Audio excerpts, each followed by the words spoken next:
Jane Slater already at her post at the Jones Mahal for this big late afternoon affair. Jane?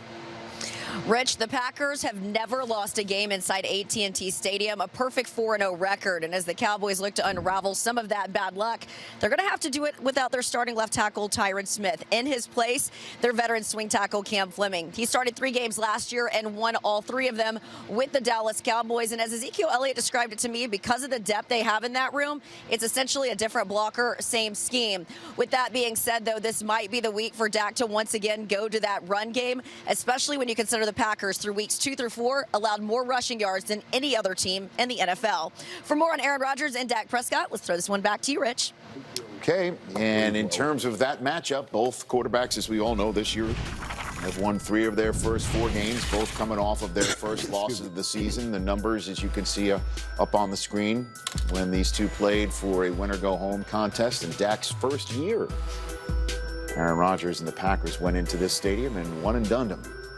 And now we are slated for a big Week 5 afternoon. Just 2 late games. One out here in Los Angeles with the Broncos and the Chargers, and then this one on Fox. Rich Eisen, Steve Mariucci, Kurt Warner, and Michael Irvin at the end of the set here, halfway through an NFL game day morning, taking up the kickoff of all the 10 early games. Which quarterback's going to have a better day, Aaron Rodgers or Dak, Steve Mariucci? Well, when I think about that, I don't necessarily go to statistics, you know, who's going to throw for 300 yards or whatever. I'm talking about who should win the game. You pay the quarterback to win, all right? And I'm going to take Dallas. I don't know if it's going to be a lone wolf for you or not. I don't know. I'm going to take Dallas. You know, he's going to be without his left tackle. But Aaron Rodgers is going to be without Devontae Adams. And, Mike, when we were there, Devontae had 10 catches against the Eagles. All of a sudden, he's out in the 4th quarter, and they were a different football team, right? Right. And so somebody's got to step up for Aaron Rodgers, you know, whether it's Geronimo Allison or Jimmy Graham or Valdez Scantling, somebody. But Dak's going to have a complete set of his supporting cast. So I think Dak Prescott's going to be the guy with the advantage today. Yeah, I mean, again, you can break it down to 2 things. Is winning, I'm kind of with you, Mooch. I'm leaning towards the Dallas Cowboys. But bigger game or better game statistically, I think Aaron Rodgers is going to have to do more in this football game if they're going to win. And you know, we've seen some signs. They're not quite there yet offensively, but I love it when Aaron Rodgers starts playing within the pocket. And you see it, he's getting back to it a little bit more this year. Hold the safety right here, ball out of his hands, ball's out on time, money throw into a tight window. That's when Aaron Rodgers is at his best. And then be special when you have to be special. Simple read here. We got 3 receivers to the top, even look defensively. I'm going up to the top, reading the flat defender, bang, ball's out of my hands.